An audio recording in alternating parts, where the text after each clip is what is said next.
Hello, and a warm welcome to our show, Love Athletics. In this program, we bring you the latest highlights from our sport with expert input from different continental areas.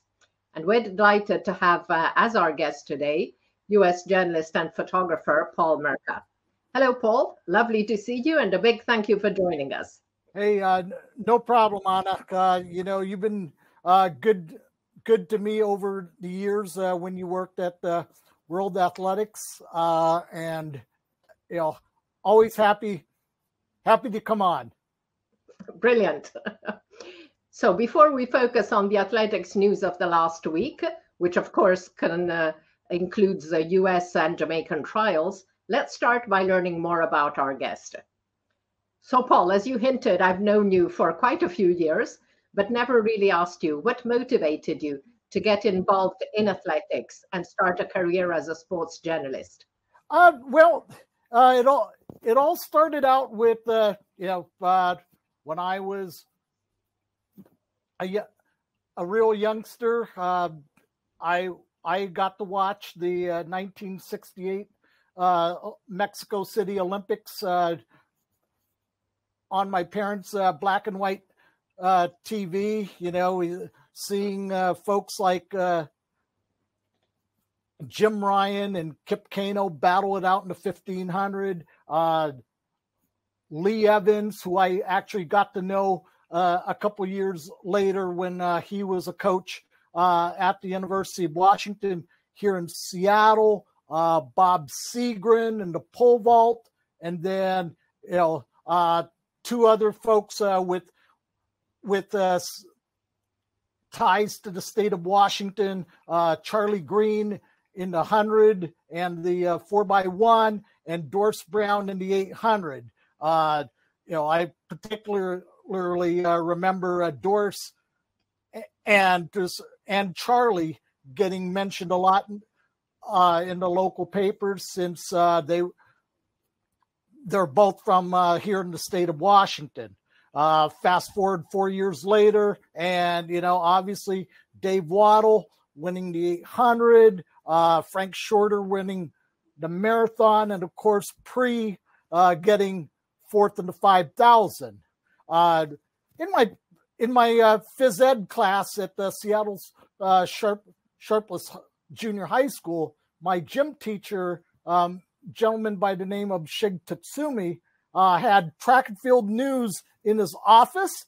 Also, my track coach, the man who'd become my track coach at Franklin High School here in Seattle, Don Bundy, he was also the science teacher at Sharpless. And, in his library, he had track and field news as well as books on training. So, wow. Yeah. And were there any athletes in particular who inspired you? Yeah. Obviously, Pre and Frank Shorter.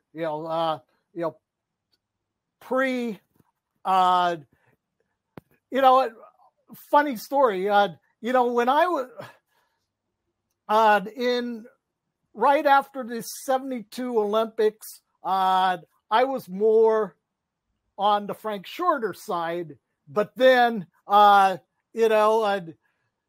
when Frank would drop down and race Pre at the 5,000 or the 3 mile down in Eugene, I sort of started gravitating towards Pre. So in some ways I couldn't lose, but yeah, Pre and Shorter were my two big inspirations when I started running. I think you flashed a photo of myself with Frank Shorter. That was taken about a month and a half ago in Olympia, Washington, where he was a guest speaker at the 40th anniversary of the 1984 U.S. Olympic women's marathon trials, which was the first trials to be held. Since 84 was the first year that the marathon was an official event on the Olympic calendar. Frank and I had actually worked together in Athens when he was a analyst for NBC and I was a researcher. But I had, since Athens, I'd seen him at a distance, or just enough to barely say hello, how you doing? But it was really great to catch up with Frank Shorter at the women's marathon trials reunion 6 weeks ago. Wow. So going back to Steve Prefontaine, I had the pleasure to meet him a year before the fatal accident.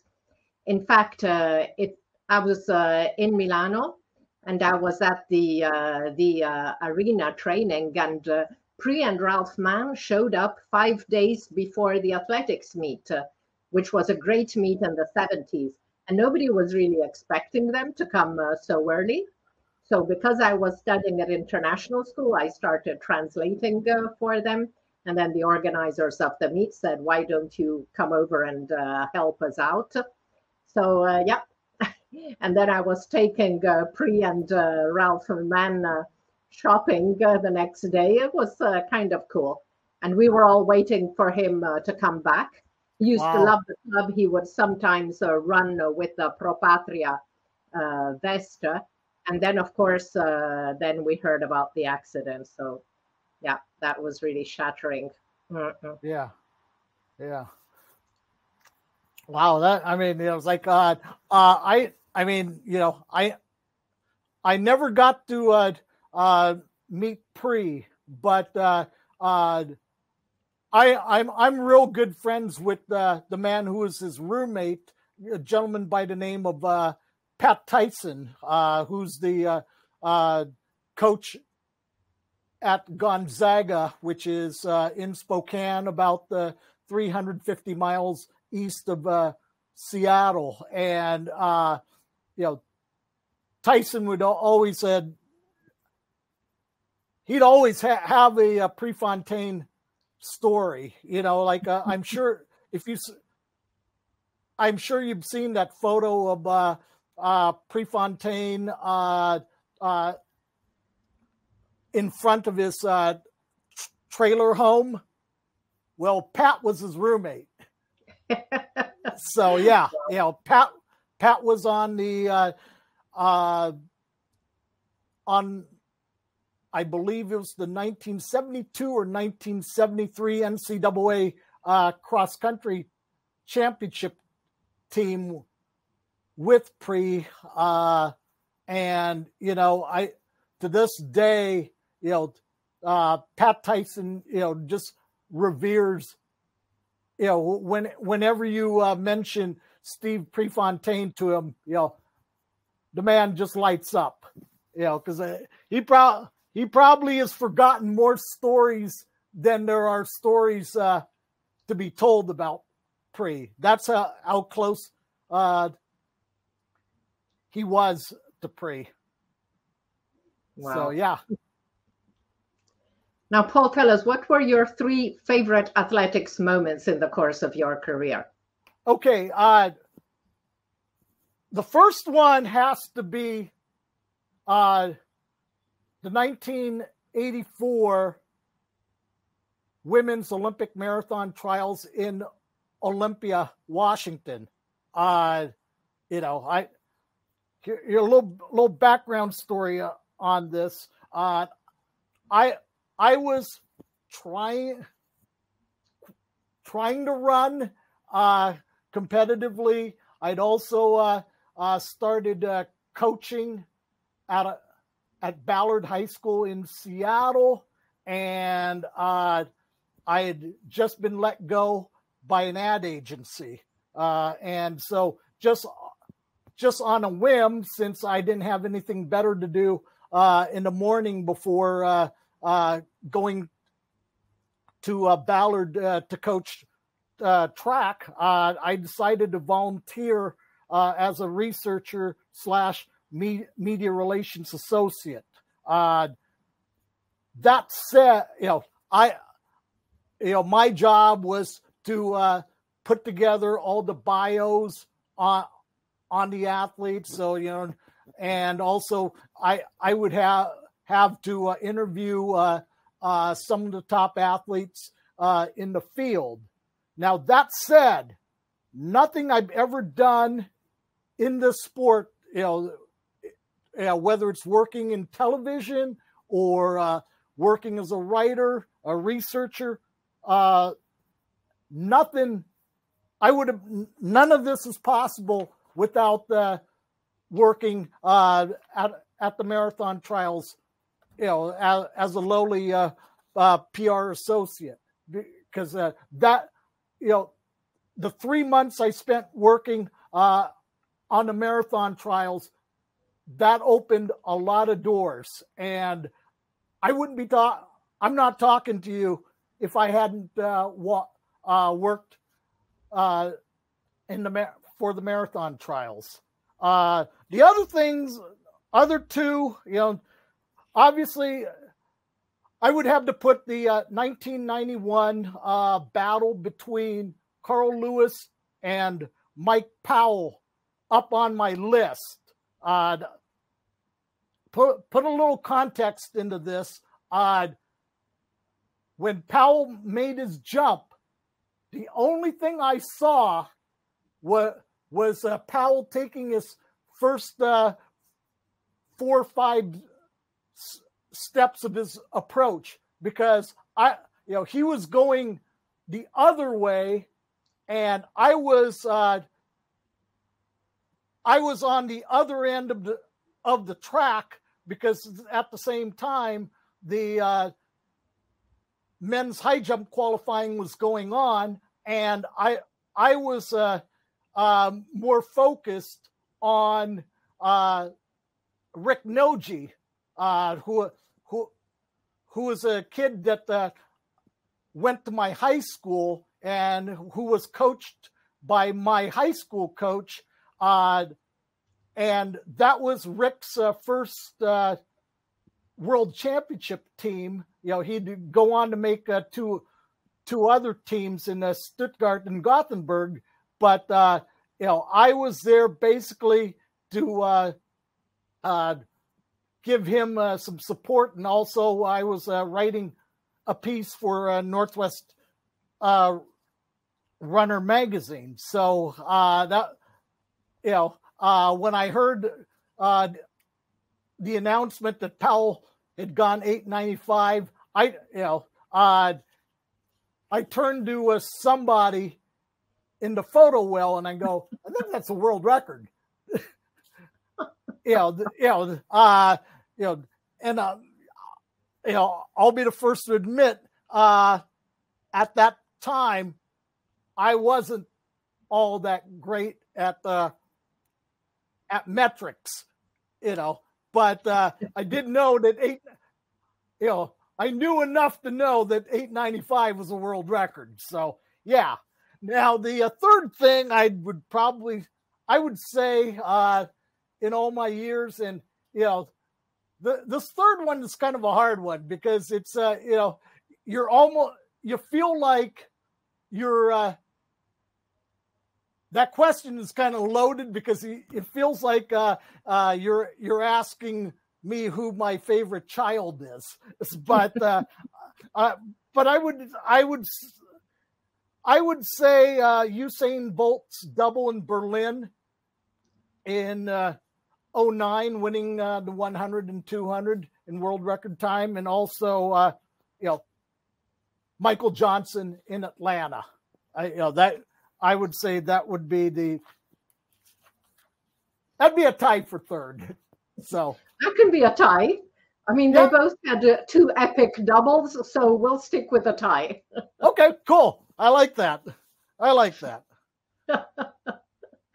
Thank you, Paul. So So I always love to learn more about our guests and how and when they caught the athletics bug. So I always find that interesting. But let's look now at what's been happening in our sport over the past week, starting with the US trials. So we looked at the first half. The trials began on June 21st and concluded on the 30th.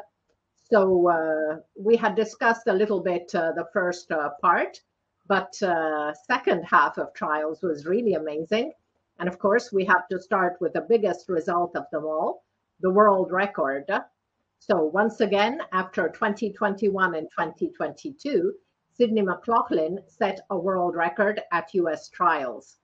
And so 50.65, she shaved another 300ths off the mark she had set at the same event in 2 years ago. Now, Paul, McLaughlin-Levrone had taken last year away from the hurdles, but she's back with a statement. Yeah. I mean, and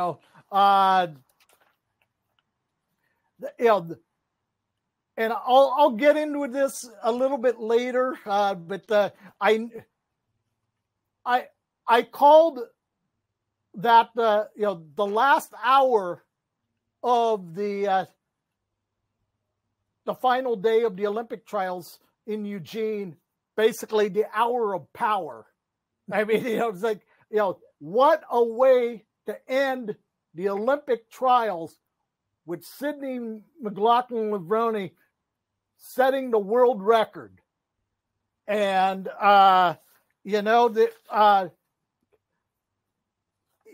you kind of felt something special was going to happen over the course of the hour of power. It's from a television standpoint, you couldn't have scripted it any better for the viewers watching on NBC. How do you end the 2-hour telecast with a world record? And I'll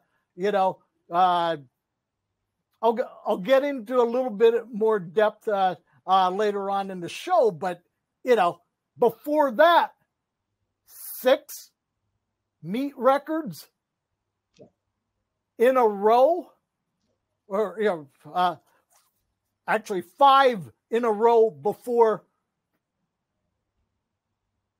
the 400 hurdles. You could not have scripted it any better than that. Brilliant. So, Paul, what athletes impressed you the most at the U.S. Olympic trials? No particular order. Noah Lyles, 100 and 200. Noah puts on a great show. I mean, it's just, he's definitely a fan favorite. I know, this goes back to last year when he started doing this, and I think it was at the New Balance indoor meet in Boston, where how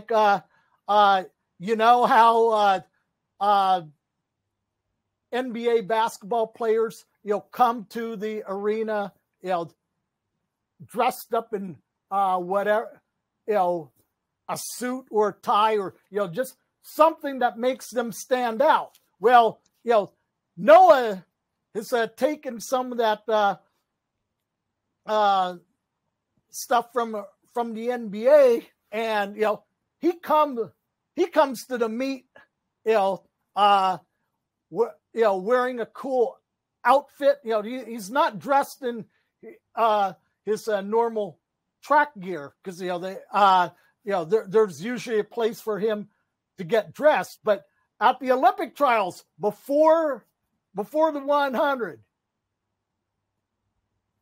he comes strutting into Hayward Field with Snoop Dogg on his side, next to him. And Snoop is carrying something that, I never did find out what Snoop was carrying in that silver briefcase, but how is that for a walk up? A walk into Hayward Field. You go, you go in and you walk in with with Snoop on your side. But yeah, I would say that's one. Another one is Ry Benjamin, 46-46 at the trials, and that was the precursor to that was the event before Sydney's world record. And then of course the depth in both the men's and the women's hurdles. Wow. You have Grant Holloway, Freddie Crittenden, Daniel Roberts going 1, 2, 3, all of them under 13 seconds. Yeah. And then that the finish in of the women's 100 hurdles. I think if I remember right, 12:40 only got you sixth. That's crazy. That most any other country, that 12:40 wins your national championship, but six athletes under 12:40. That's kind of insane. Also, I would say the depth in both the men's and the women's 1500s. It's Nikki Hiltz. Wow, Hiltz ran a perfect race, just basically letting Ellie St. Pierre just run it hard from the start, but Hiltz was in the perfect position. Hiltz could have panicked, but Nikki didn't, and ran away with it. Again, great depth. If I just off the top of my head, I believe 8 women under 4 minutes in that race. Also, I got to give a shout out to the men in that men's 1500. The top 8, or it was either the top 8 or the top 9.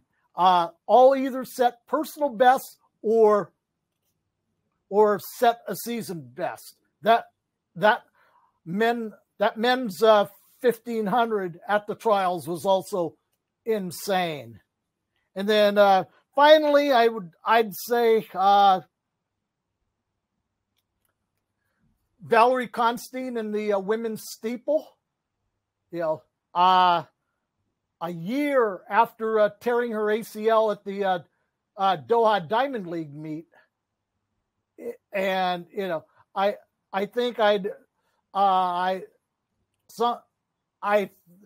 heard her say in an earlier interview that while 24 was going to be good, realistically she was more looking towards 25. After having torn her ACL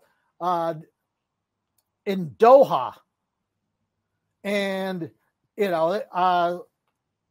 I think she was, I don't know if she was being coy or being a little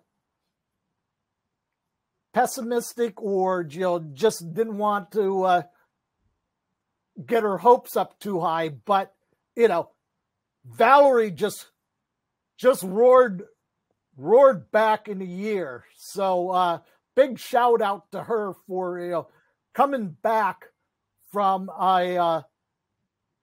what could have been a career-ending ACL injury. Now, that said, when we talked about Sydney earlier, that was part of the what I called the hour of power. 6 meet records within a span of 90 minutes. Obviously capped off by Sydney setting the world record of 400 hurdles. Men's 5,000, men's 800, women's 1,500, women's 100 hurdles, and then capping everything off with both the men's and the women's 400 hurdles. Wow. Yeah. Thank you, Paul. Yeah. Now, I would like to add a couple names. I already said this last week, but I was totally delighted to see heptathlete Anna Hall win her event and qualify for Paris after she had undergone complex knee surgery only in January. She looked like she might miss the Olympic Games again, but there she was. And I also loved the huge support she got from legendary Jackie Joyner-Kersee, fantastic athlete and a great lady who was calling Hall every 2 days before trials. And Anna said later that she really had no choice but to push through physical pain and self-doubt for fear of letting down her idol. And she said she was so supportive, and I couldn't let her believe in me and not believe in myself. So I thought that was brilliant. Yeah. And I would also like to mention a special athlete, Rachel Glenn. So Glenn came second in the high jump, an event where she has a PB of 2 meters, which she set at the NCAA Indoor Championships. But she also placed fifth in a very high quality, as we saw, hurdles final in 53.43, making her the 9th best performer in the world this year. So congratulations, Rachel Glenn, and I really think she's my special athlete of the trials. Now, unfortunately, her PB is in the shot put, 7 meters 83, and the long jump with 4 meters 47. They're currently too weak for her to make a transition to heptathlon, but great performance.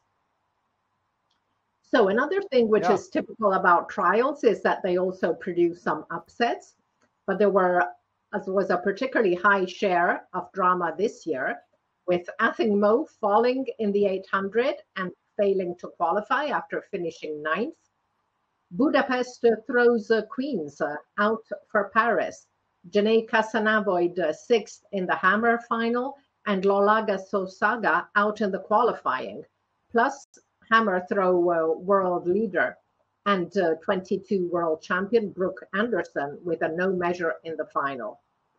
6 meter pole vaulter Casey Lightfoot out in qualifying, even though it's not the first time he's a bit disappointing at trials.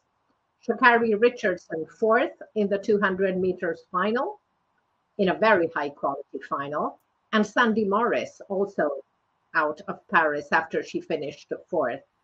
So, Paul, what is the result you really did not expect at the U.S. Olympic trials? Well, you mentioned Sha'Carri Richardson. She looked good, in the first 2 rounds, but I was quite frankly surprised that she didn't run as well in the finals as she did in the first 2 rounds. So, obviously that's one. Also, another one is James Corrigan from Brigham Young University. He just come off a collegiate season, and he was 3rd at the trials, but since he didn't race in enough meets where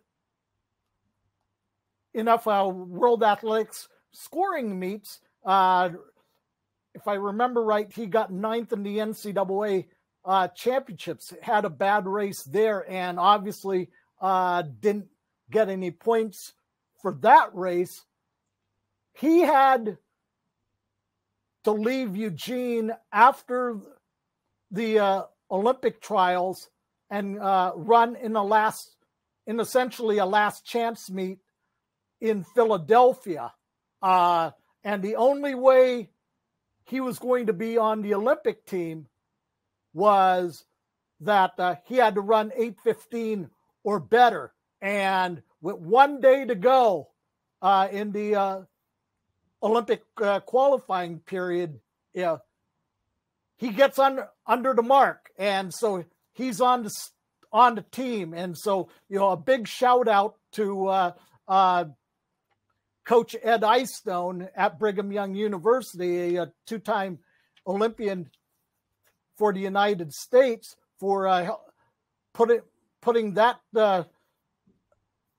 event together, along with the folks at the Penn Relays. They were the ones who helped organize that meet. Well, there was actually some competition going on at that last chance meet, but Eyestone convinced the folks at the Penn Relays Summer Series to add the steeplechase.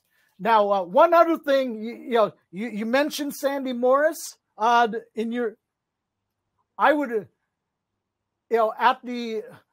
unfortunately, at the expense of Sandy, the big come through came from Bryn King of Roberts Wesleyan, who got third in the pole vault. And a little background on Bryn. She's coached by Jen Schur, the 2012 Olympic champion in the pole vault, along with her husband Rick at Roberts Wesleyan. And so, if you look at her progression, at her series at the trials, that was straight out of the Jen Schur book of knowing when to pass. Because I know she was in contention, but unless I think in their minds, unless she hit the standard, to them, even if you got third, it might not have been enough to get on the Olympic team. So, I would say Bryn, played it the way Jen used to do back in the day. Wow. Thank you, Paul. Yeah. So we'll review all top marks of the past week later in the show. And of course, many come from Eugene. But in parallel with the second half of the US trials, the Jamaican Olympic trials were taking place from 27 to 30 June in Kingston. And top marks, as expected, came in the sprints and hurdles. The 100 meters men were particularly impressive, with a relatively new name, Kishane Thompson, winning a great 100 meters final in 9:77, the fastest time in 2 years, ahead of Oblique Seville in 9:82 and Akeem Blake in 9:92. So this could well turn into a US-Jamaica battle in Paris, one which had not quite materialized in Budapest last year when Seville was fourth. Among the women, the best performance also came in the 100 meters, with three ladies below 11 flat. Sharika Jackson, 10:84, into a slight headwind. Tia Clayton, 10.90, but 10:86 in the semis. And Shelly Ann Fraser Price, 10:91, also in the semis, and she didn't need to run the final. Pocket Rocket will therefore be taking part in her 5th Olympic Games. So a great milestone indeed for Fraser-Pryce, seeking to further increase her already impressive medal tally. In the 100 hurdles, Akara Nugent won in an excellent 12.28, while double world championship bronze medalist Rachel Clayton is still going strong in 31, clocking 52.51, just behind Femke Bol in the season's list. So, Paul, what 3 athletes impressed you the most at the Jamaican trials? I guess obviously, I may be answering the obvious here, but a couple things pop out.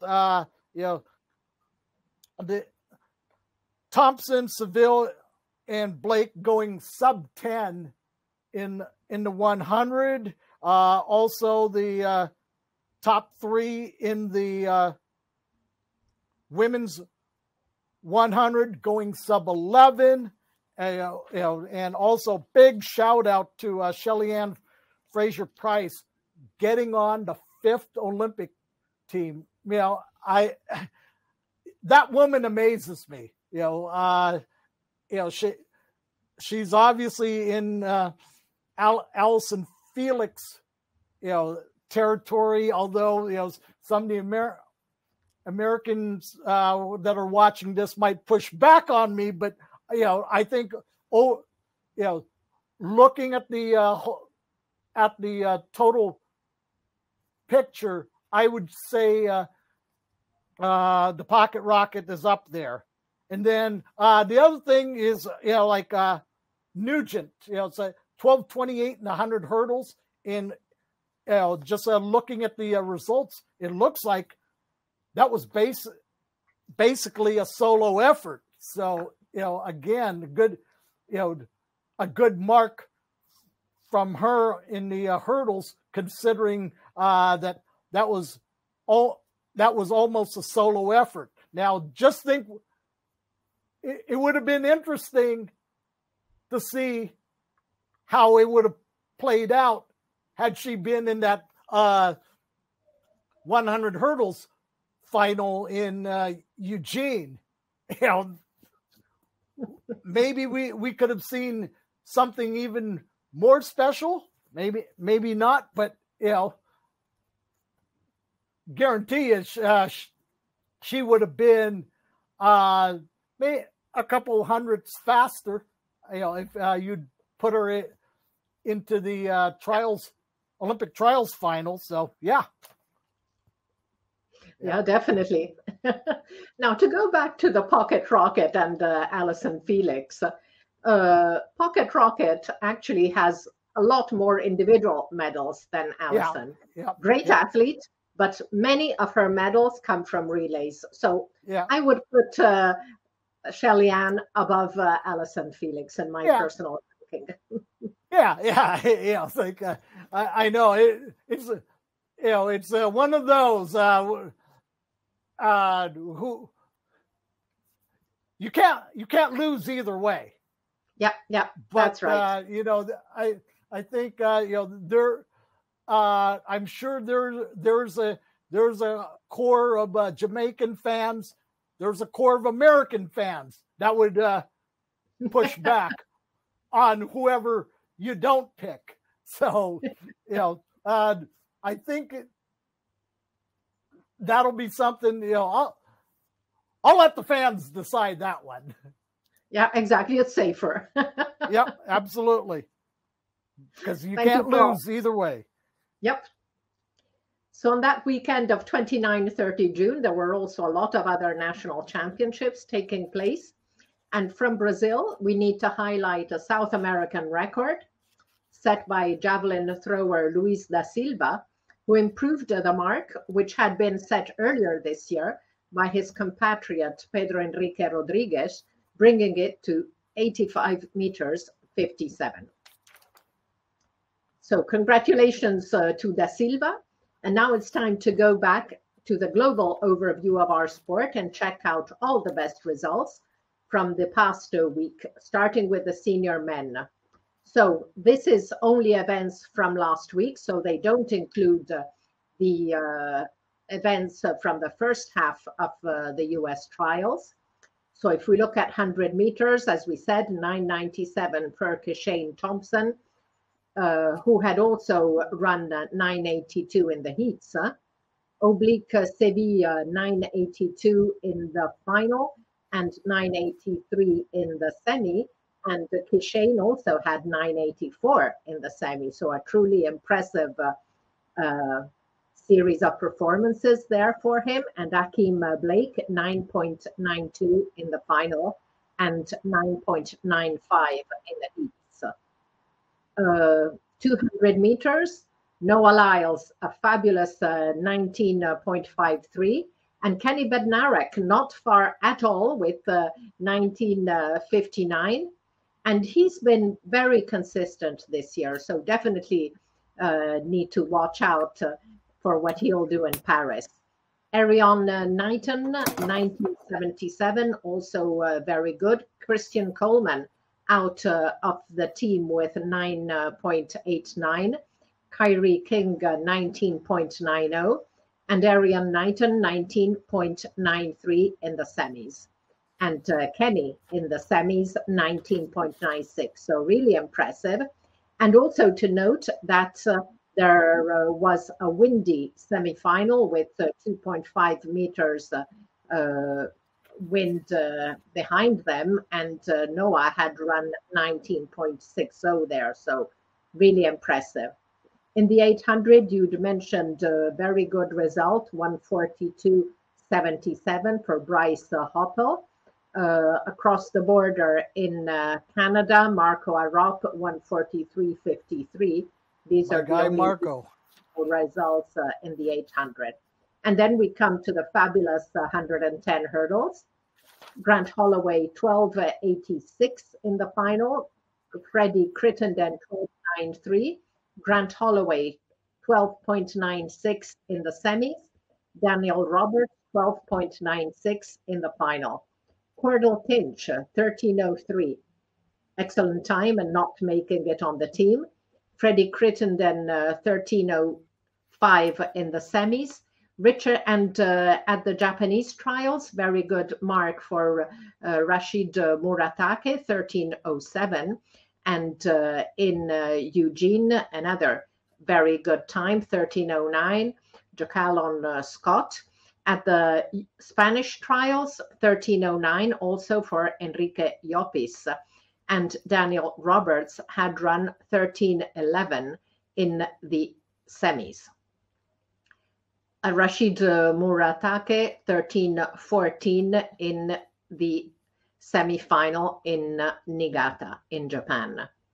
There were also some pretty good results. Lorenzo Simonelli, 13.18 in the Italian trials. Rashid Broadbell, also 13.18 at the trials in Kingston, and same time for second placed Orlando Bennett.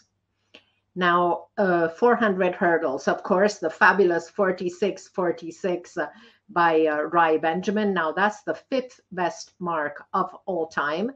And interesting to note that of the 5 top of all time, of course, Karsten Barsholm has the world record, but Rai Benjamin also has the number 2 and number 4 marks of all time. And third is Alison dos Santos. There was also a very good mark, 47.42 by Malik James King in Kingston.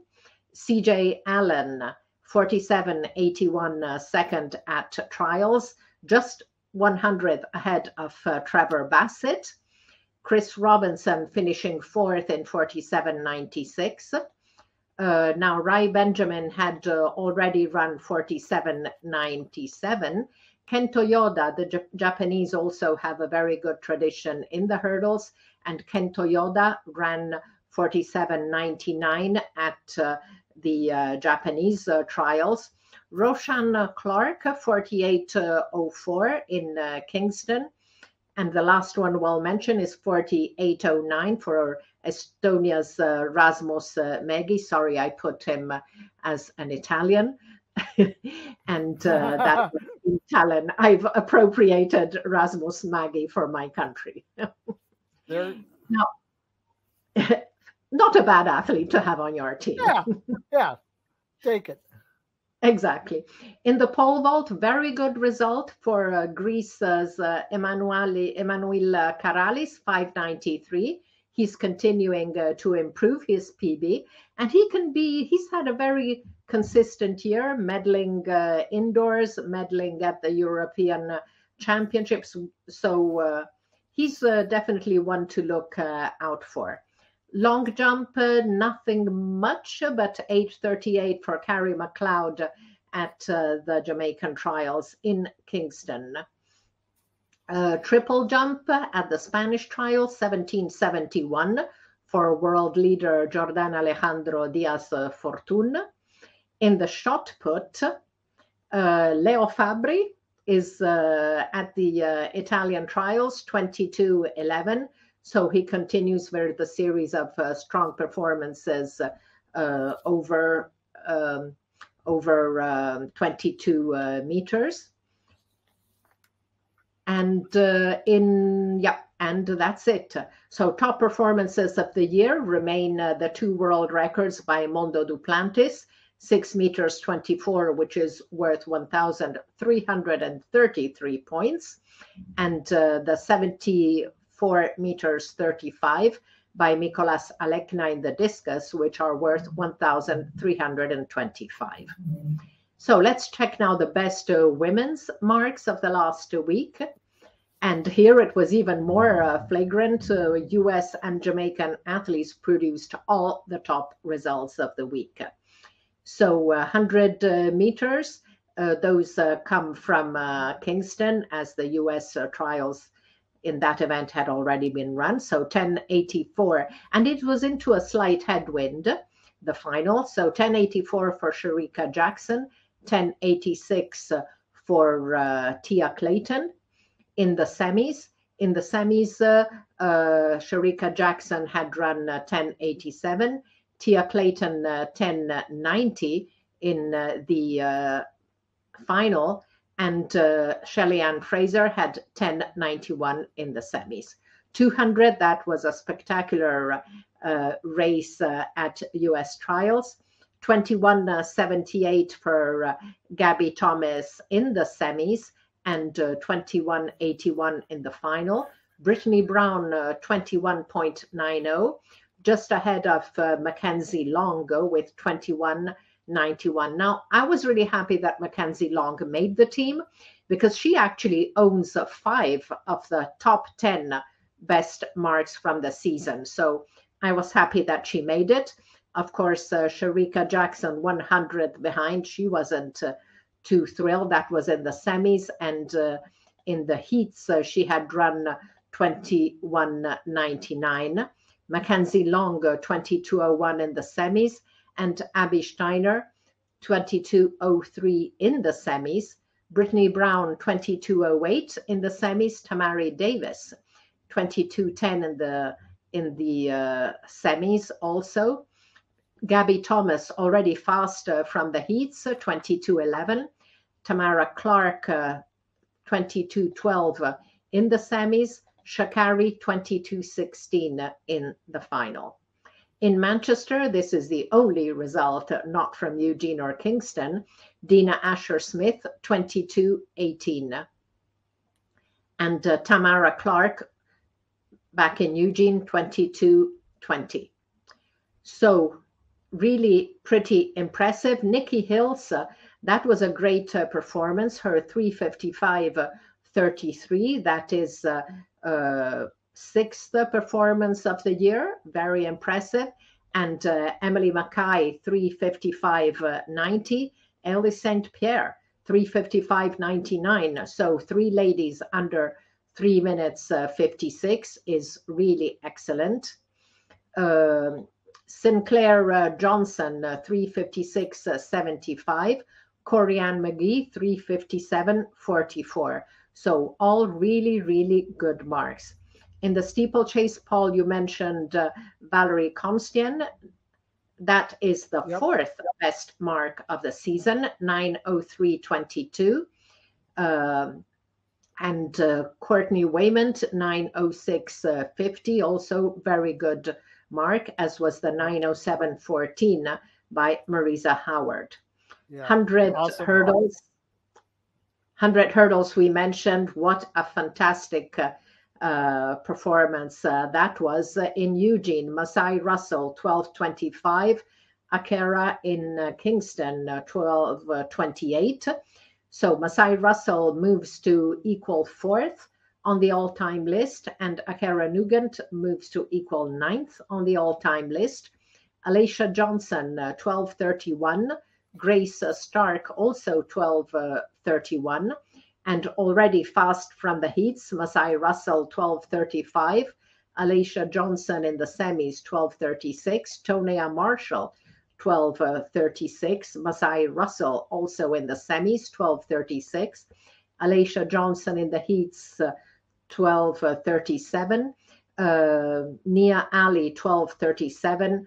Tonya Marshall, 12:38. And Kendra Harrison, 12:39. Pretty amazing. Tonya Marshall already in the heats, 12:41. So really, really huge depth, as you had mentioned, in the sprint hurdles. 400 hurdles, of course, Sydney McLaughlin-Levroni's world record, but her mark from the semis, 52:48, is the second best mark, just edging out Femke Bol result in winning the Europeans. In Kingston, very good mark, as we saw by Russell Clayton, 52:51. Anna Cockerell, second in Eugene with 52:64. Then 52:77, Jasmine Jones. Anna Cockerell, 52:95 in the semis. Shamir Little, fourth. Sydney McLaughlin, already strong in the heats with 53:07. Genevieve Russell over in Kingston, 53:33. And Rachel Glenn, as we said, fifth with 53:46. So, Shamir Little also has 53:49. In the discus, very good performance by Valerie Allman, 70 meters 73. That's her second best mark of the year, and third best. The top one is Cuba's Jaime Perez with 73:09. So really impressive results among the women. Now, the best performance among the women remains the 10 kilometers world record by Agnes Jebet-Getic, which is worth 1,317 points.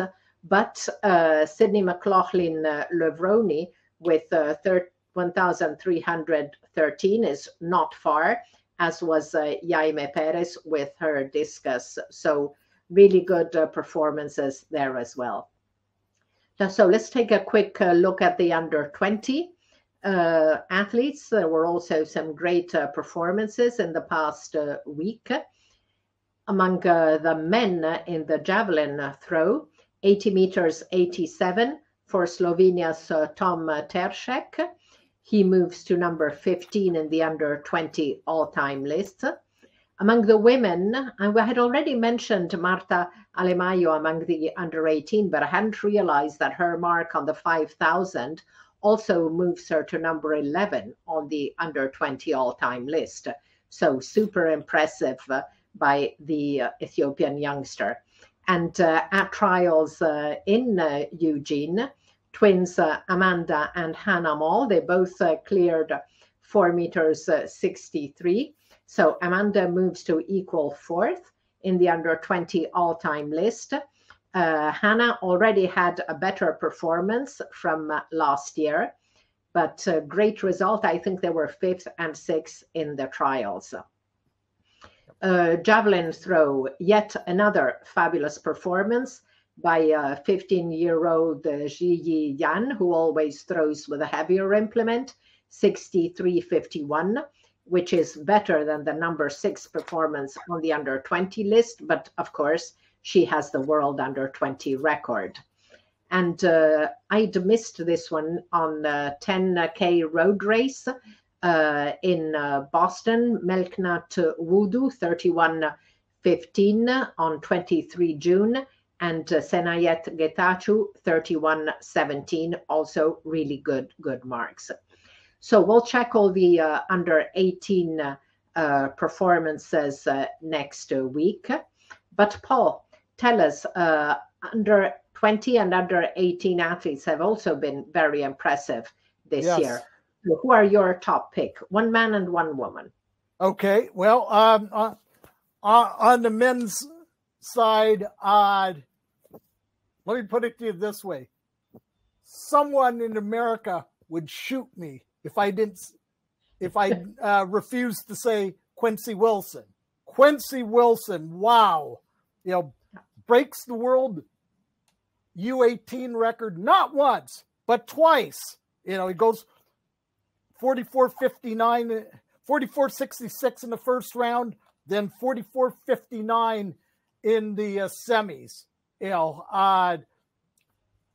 My high school teammate Charles Cheese Smith saw him run a sub 45 relay leg at the Penn Relays back in April, and he goes and says, "Merc, this guy's the real deal."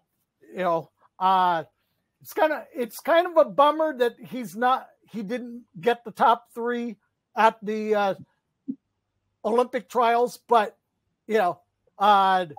his coach was told by USA Track and Field that he's on the relay pool, so he's going to be the young. If I remembered what I read, he is indeed the youngest athlete on an American Olympic track and field team. I don't know,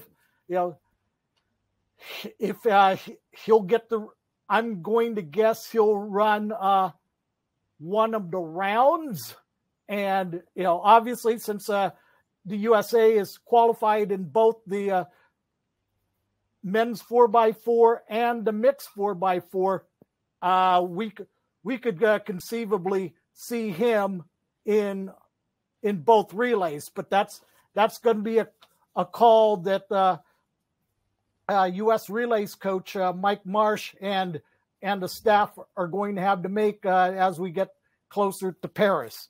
Now, I see that you mentioned Jamisha Ford, the sprinter, but the one I would pick, and obviously you can't lose between Ford and the one I'm going to pick.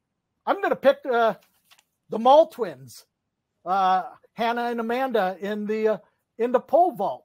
And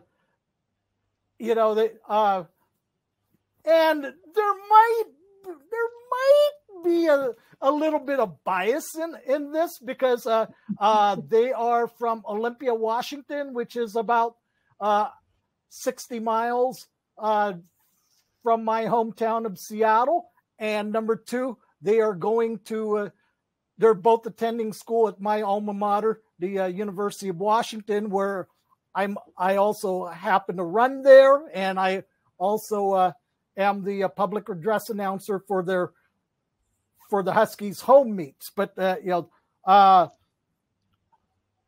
Amanda was last year as a high school senior at Capitol High School in Olympia. Amanda was the first woman, American high school athlete, to clear 457, or if you're an American, it's 15 feet, which is for some reason more understandable than 457. But then, she had some issues and actually did not vault for her high school team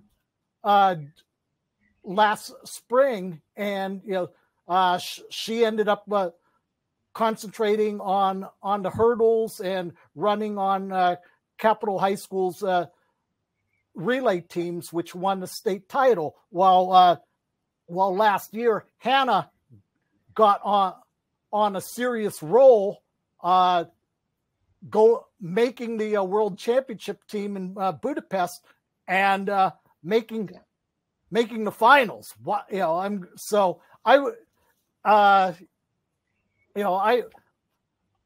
would pick the Mall twins. I think Amanda is finally. I think you're seeing what the real Amanda Mall is all about, and it's debatable, but allegedly Amanda is the better of the two. But I see great things for both of them. So I see both of them making some big teams in the next couple of years for the United States. Wow. Yeah.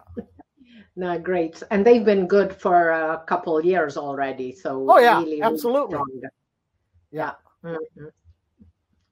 Yeah. Great. So let's look ahead now to the Olympic Games. Now, as we saw, the deadline is passed for athletes to set qualifying standards. Federations have been informed by World Athletics which athletes have qualified by ranking.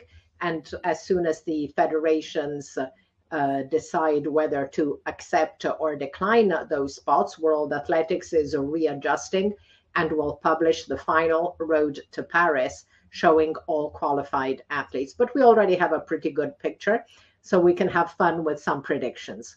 So, Paul, what athletes do you think will be the USA's safest bets for glory in Paris? All right.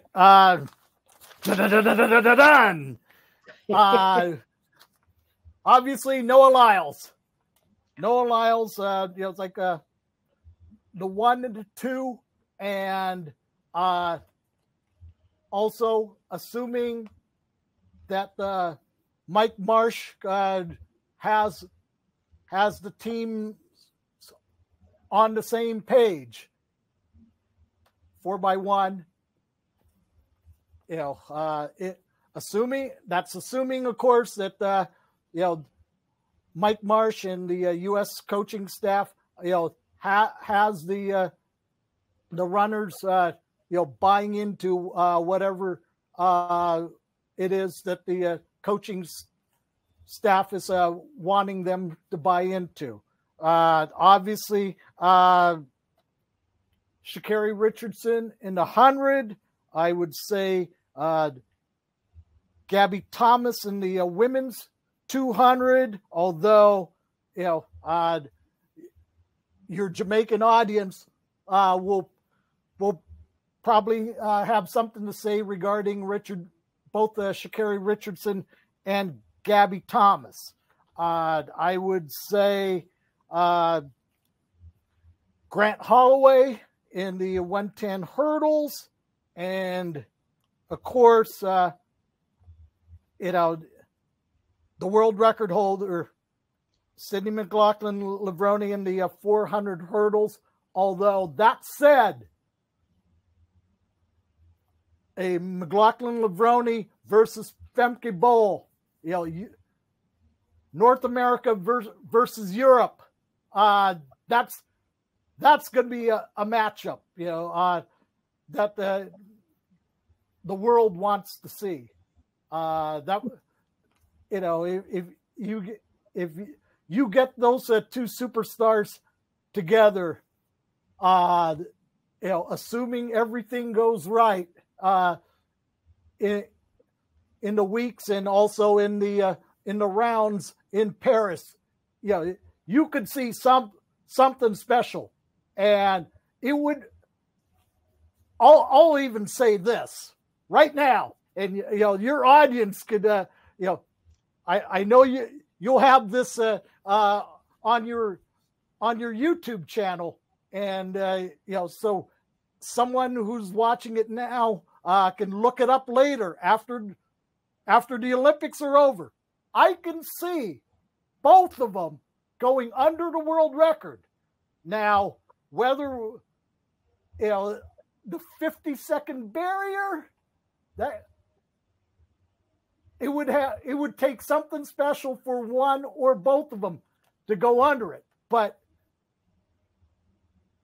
I can see both of them breaking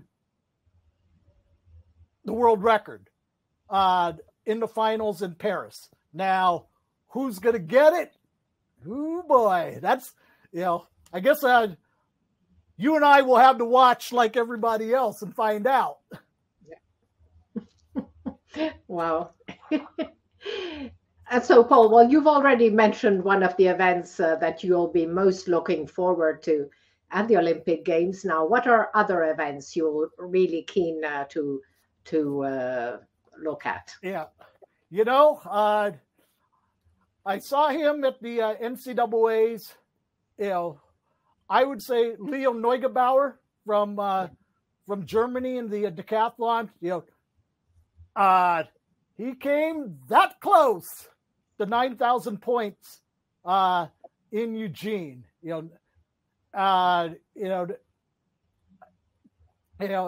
cool that American fans have gotten to see him here while he's attending the University of Texas. I know that he is one of the finalists for the Bowerman Award, which is given by the U.S. Track and Field and Cross Country Coaches Association as to the most outstanding male and female collegiate track and field athlete of the 2024 season. So he's definitely one to watch. In the pole vault, I would say Mondo Duplantis from Sweden, although he could very easily be an American. Being that he's based in Louisiana most of the year, but he got that dual citizenship, and so I got no problem with Mondo Duplantis. Also I've got a little bit of a bias. My guy EJ Obina from the Philippines. It's like being that he's one of the few world-class track and field athletes that have come out of the Philippines. It's like so I got to root for that guy. Another one would be in the marathon, Eliud Kipchoge and Kenenisa Bekele. I mean, those guys have been around forever. I remember seeing both of them, in Helsinki 21 freaking years ago. Can you believe that? They're still around. That's what's crazy. So yeah, I would definitely Kipchoge and Bekele, and then of course it's Josh Kerr and Jakob Ingebrigtsen in the 1500. A lot. Some of the folks in the audience may not know this, but Josh Kerr lives and trains for at least 6 months out of the year here in Seattle. He's part of the Brooks Beast group that Brooks running and Coach Danny Mackey have put together. I'll have to send you this picture sometime, but way in October, He I met the Beasts for the first week of workouts that they had together over at a local cinder track in Seattle, and I took some pictures of a couple of the Beasts, and kind of like the old first day of school sign that the kids hold, and he wrote down what he wanted to do in 2024, and he wrote down on the board, I want to dominate.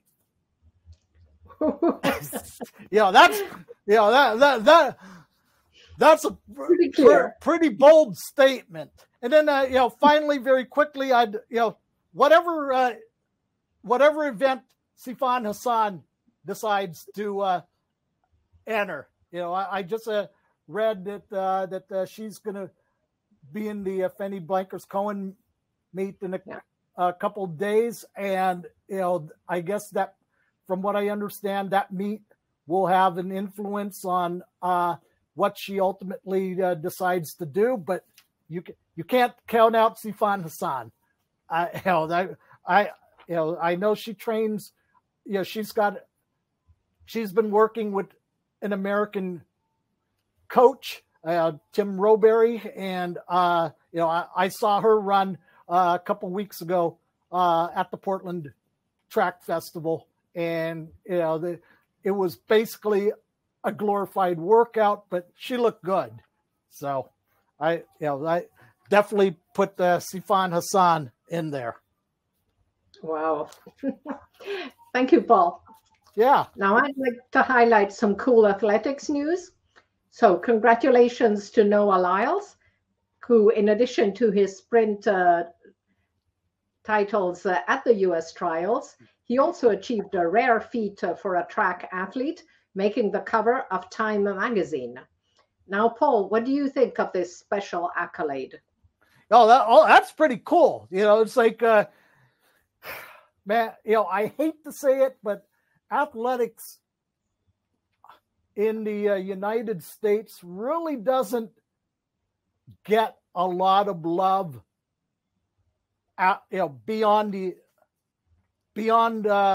Olympics.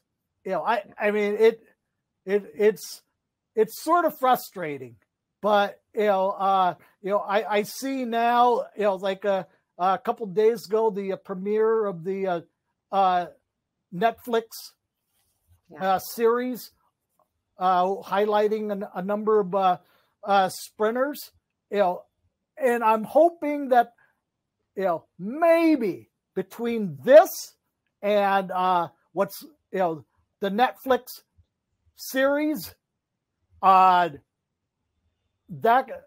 can get the folks who don't watch track and field or athletics beyond the Olympics, maybe they gets their butts off the seats and actually watches them, because amazing, and you being around the sport for so many years, how amazing these folks are. Yeah. I think it's time that at least in America, people recognize these guys for what they are, instead of watching, broaden your horizons, get off of baseball, football, basketball, and hockey. Just check out these track and field athletes, folks. Thank you, Paul. And I would also like to ask you, what do you think of the Grand Slam track competition created by the great Michael Johnson, set to debut next spring? Yeah, I am really rooting for him and for his investors for this to come through. I like the concept. emphasizing more head-to-head. Remember that he's calling the folks that he signed racers instead of athletes. So by calling them racers, that puts into the heads of the general public that they're more concerned about who's going to finish first, who's going to finish second, who's going to finish third, rather than are they going to run X amount of time in their event. The emphasis is on racing. And I think by calling the signed folks racers instead of athletes, and we can debate on the semantics of it, but at least that Grand Slam track is trying to put the emphasis on racing. I've got to also give a shout out to the Winners Alliance people, the commercial arm of the Professional Tennis Players Association, for helping MJ get the seed money to get this thing off the ground next year. And besides Sydney McLaughlin-Levrone, Josh Kerr of Seattle's Brooks Beasts has signed. So I me, I got to pop my Seattle folks, but I got to do it. But Josh is one of the people, was one of the first signees of Grand Slam track. So good for him. Definitely. Yeah. And good for the athletes, because the prize money that is announced is really interesting. Yep. My one issue is that it's all about track. So you have different categories: short sprints, 100, 200, short hurdles, 100 and 110, long sprints, 2 to 4, long hurdles, of course, the 4, short distance, which is the 800 and 1500, and long distance, the 3 to 5,000. But I'm a big fan of field events, and of course, there's no field events. So that's my beef with a Grand Slam track. But hey, I mean, if it works, good for the athletes, because, as I say, the prize money is really interesting. Yeah. I guess, it's like, I know that, Michael had said that one of the things that he wanted to do is make this thing TV friendly, so it's also, if somebody out there wants to, put up the money to put on a field event circuit similar to what Michael is doing, I say go for it. I'd love to see, like a throws circuit similar to that, because I think as some of your folks in the audience know, I'm also I've been fortunate the last couple of years to be the announcer at the USATF Throws Festivals in Tucson, Arizona, which is just throws. Although the last couple of years we've had a couple of pole vaults and high jumps, but if there is an investor out there, or someone that's willing to put up the money that the Winners Alliance did to bankroll Michael Johnson's running circuit and put a league together, I say go for it. Go for it. Well, let's hope so. Yeah. That would be really cool. Yeah. Yeah. So let's look now at upcoming events as we reach the end of our show. So this Sunday, Paris Diamond League meeting, and also, bizarrely, on the same day, the Fanny Blankers Kuhn meeting in Hengelo. On the 9th of July, the Julai Istvan Memorial in Székesfehérvár. 18 to 21st July, European Under-18 Championships in Banka Bystrica. 20 of July, the last Diamond League meeting before the Olympic Games in Paris. And then from the 1st to the 11th of August, it's all about the Olympic Games. Yep. So we're now at the end of our program, and it was really great having Paul Merca with us on the show. Yeah. Thank you for having me. I'll be happy to do this anytime. Just give me enough days to prep, and I'm good to go. Okay, that's cool. We'll be getting in touch with you later for a rematch of this. Yeah. So thanks a lot, Paul. Thank you all Yep. for watching, and see you on 15 July on Love Athletics as we look together at the highlights, comments, and analysis of what will have been happening in our sport over the past 10 days. Thank you. Ciao. All right. See ya.